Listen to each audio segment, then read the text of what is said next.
అమ్మ, ద్వాదశ రాశుల వారు వారికి వారే సులభతరంగా చేసుకోగలిగే ఒక పరిహారాన్ని ఈ రోజు ప్రేక్షకులకు తెలియజేస్తారా? ద్వాదశ రాశుల వారికి పరిహారాన్ని కనుక తీసుకున్నట్లయితే మేషం నుంచి మీన రాశి వరకు కూడా ఈ 12 రాశుల వారికి కూడా ఈ రోజున అవకాశం ఉన్నట్లయితే తప్పనిసరిగా దత్తాత్రేయుడికి సంబంధించిన శ్లోకాలు కానీ, అలాగే ఆయన సంబంధించిన దత్తస్తుతి, లేకపోతే ఏదైనా దత్తాత్రేయుడికి సంబంధించిన పారాయణ లాంటిది ఏదైనా ఉంటే అది చేయగలిగినా మంచిదే, విన్నా మంచిదే.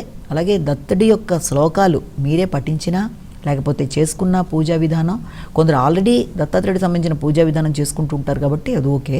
ఇష్టదేవతారాధనలో కూడా దత్తాత్రేయుడిని చేసేవాళ్ళు ఉంటారు. అలా గనక కాకపోయినా మేము మా ఇష్టదేవతారాధన చేసుకుంటాం అనుకున్నా మంచిదే. లేదా అవకాశం ఉన్నట్లయితే తప్పకుండా దత్తాత్రేయుడికి సంబంధించిన శ్లోకాలు, అలాగే దత్తుడి యొక్క దేవాలయ సందర్శన, ఇవన్నీ కూడా చాలా మంచి అవకాశాలుగా మీరు భావించవచ్చు.